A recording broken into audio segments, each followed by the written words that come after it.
Estou de volta com o Premier para conversar com Ricardo Lopes, que está de vida nova em vários aspectos, estúdio novo, casa nova.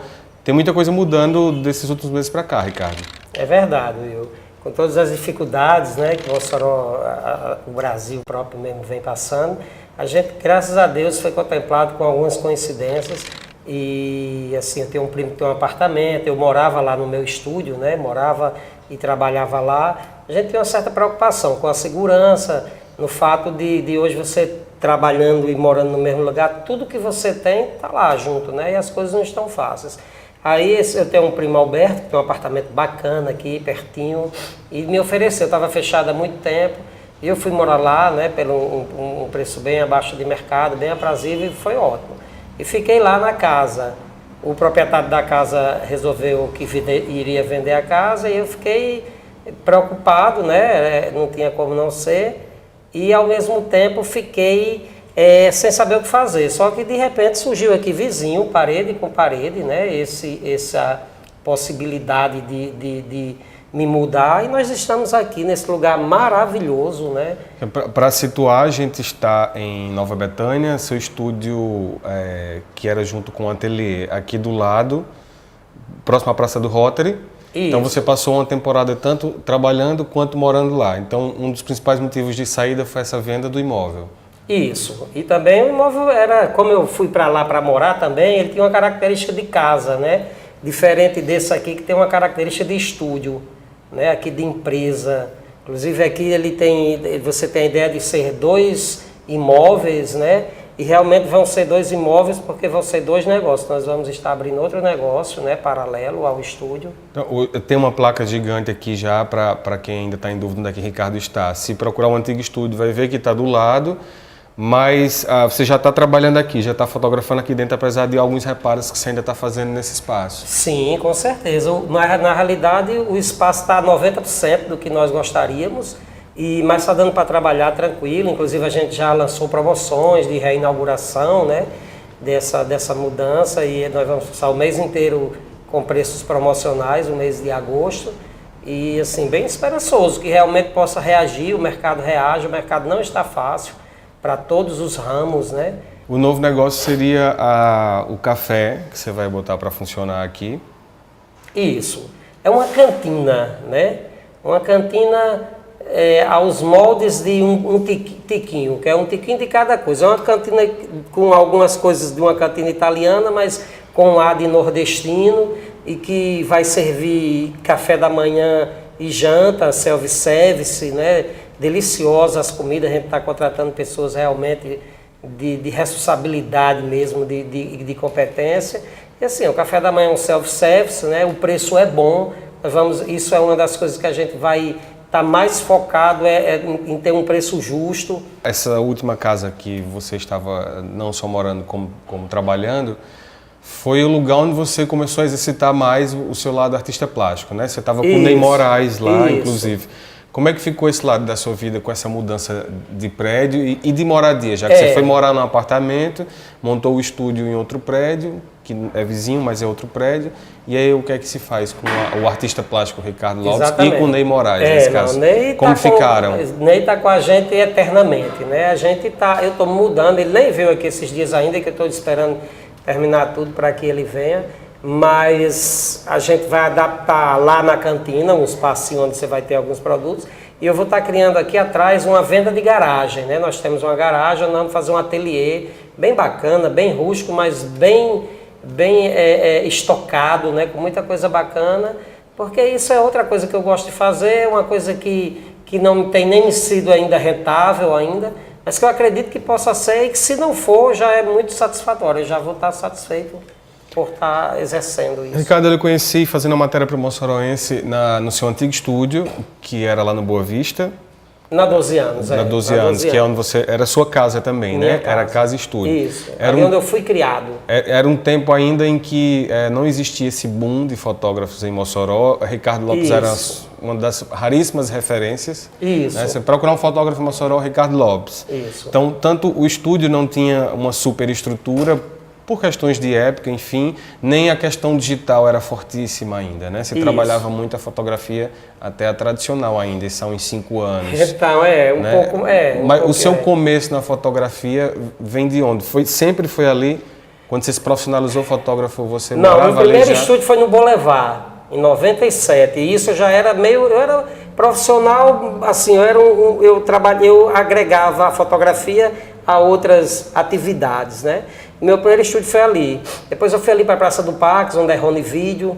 Depois eu fui em frente ao Bradesco, em cima da Repete, da antiga Repete, onde era uma loja do meu tio Ivo, meu saudoso tio Ivo, a MAPES. E depois eu fui para lá, que ali era a casa de minha mãe e do meu pai. Eu morei ali desde 70, cheguei naquela casa na década de 70, em 70 mesmo, na Copa. E lá é um lugar que eu tenho muito carinho, está guardado lá para um plano futuro, né? E assim, realmente o que aconteceu com a fotografia, com esse boom que de certa forma é bom, mas tem havido uma prostituição do mercado por causa dessa proliferação de muita gente fotografando, mas o que acontecia quando eu era referência, o Pacífico, o Zé Rodrigues, ou voltando mais o tempo, Manuelito, é que a fotografia, a imagem era captada de forma analógica, né? Então era muito complicado, você ia colocar um filme, não sabia o que estava fazendo, mas você tinha que fazer o certo. Então você tinha que entender muito de luz, de fotometria, que são termos técnicos da fotografia, mas muita gente vai entender. E depois a fotografia tornou-se digital. E uma vez que ela tornou-se digital, como toda a nossa vida moderna, ela facilitou. As máquinas começaram a trabalhar mais por si mesmas, né? E ter mais possibilidades de resgate de um erro. Então hoje você fotografa em RAW, um tipo de captação de imagem digital, e se você estourar a foto, ficar muito claro, ou se você sobrepor a foto, ficar muito escuro, você faz tudo no RAW e consegue deixar essa foto mais ou menos no padrão. E surgiu muito fotógrafo, isso foi bom, porque surgem muitos novos talentos, mas esses novos talentos surgiram meio que soltos, sem uma orientação, e eles começaram a trabalhar muito barato, e isso tem, de certa forma, feito com que o mercado hoje não seja tão atrativo. Você pegou justamente a transição, né? É de certo modo recente, então acho que não sei se é essa a sensação que você tem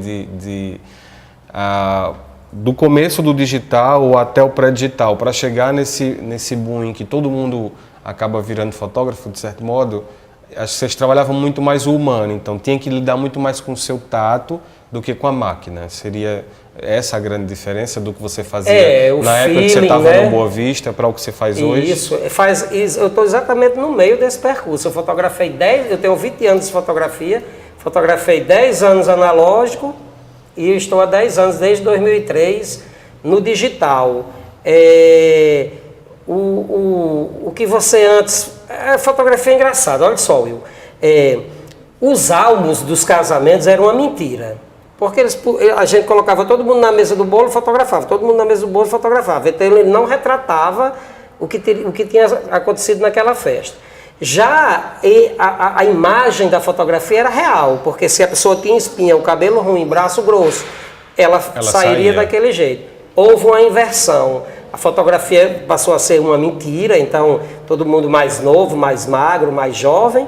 E os álbuns, para poder a gente buscar essa compensação, nós começamos a fazer os álbuns de forma mais real. Então a gente vai partir para o jornalismo, né? E a gente segue o noivo, e enfim, você vai captando. Fica fácil de captar o momento exato. Você não precisa combinar com a família, por exemplo, que todo mundo vá para o bolo para fazer essa foto. Você deixa a cerimônia seguir e você vai flagrando todo mundo. Em compensação, você ainda tem que usar ainda mais o lado humano. Antes você usava para você o conhecimento, o feeling, e agora você usa nas relações humanas para que você consiga também deixar aquelas pessoas à vontade, que você consiga arrancar daquela pessoa o que ela tem melhor para lidar em relação à imagem, à fotogenia. Então, muito mais isso. E também é uma forma uma das únicas que tem de você fidelizar seus clientes. Porque como as fotos estão muito parelhas e como a percepção das pessoas não é tão grande, as pessoas não têm a percepção de uma foto espetacular, um detalhe de luz para uma foto nítida, a grande maioria. Então você meio que tem que buscar nesse relacionamento humano, nessa amizade, nessa credibilidade que você tem que buscar o dia a dia manter e reforçar, é onde você encontra aí o caminho de você fidelizar seus clientes e passar tantos anos no mercado, né, numa mesma profissão e se mantendo sempre lá em cima junto com outros amigos. Então imagina então que exista na arte da fotografia, independente do quanto você tenha que usar a poção comercial ou não, imagino que existe então ainda muita contradição e muito mistério nessa produção do real com o Total. Photoshop, de flagrar o momento exato com o momento montado, da herança analógica que você carrega, ou que mesmo quem é do digital tenha que estudar o que se fazia analogicamente. Enfim, essa mistura desses dois universos acho que dá um bolo. A gente nem sabe o que vai acontecer daqui a pouco em relação a esse boom mesmo, a palavra única é essa, da tecnologia. Eu nem sei o que eu vou estar fotografando daqui a 1, 2 meses e eu já tive que me adaptar depois de um curso que a gente deu e trouxemos uns professores de fora, a uma porção de coisas que eu fazia e eu não faço mais, eu fazia 10 dias atrás. Fiz a vida inteira. E de 10 dias atrás para cá, quando acabou o primeiro Mossoró Fusion, né, nós vamos fazer um outro no ano que vem, se Deus quiser, e no outro, eu ali mudei.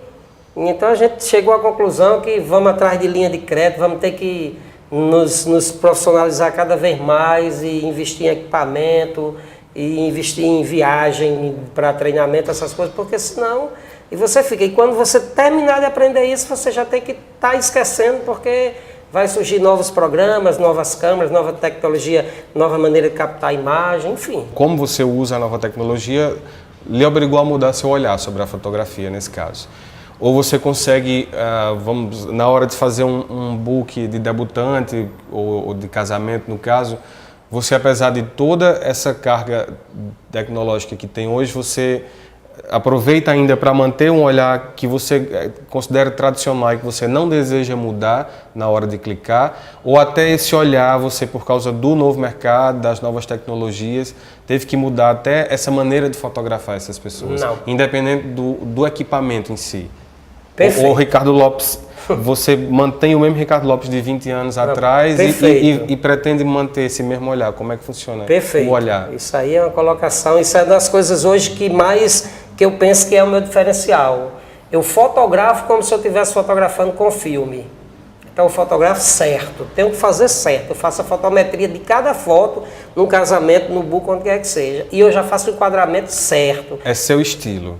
Eu pouco mudo o enquadramento, praticamente eu não mudo nunca. Então se alguém disser, fulano tem um olhar muito jovem sobre a fotografia, Ricardo mantém um olhar muito tradicional, é porque você quer que seja a sua marca, aquele olhar. Eu não digo tradicional, eu digo técnico.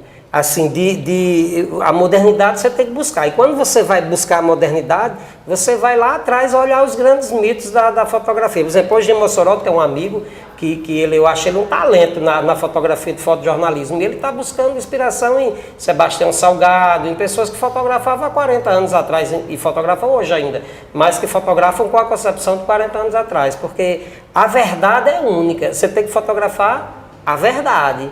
Eu tenho que botar nas fotos a minha verdade e na hora de lhe fotografar a sua verdade. Entende? Então isso não morre nunca. Agora, a forma como eu vou captar aquela imagem para que depois a porcentagem que eu vou ter que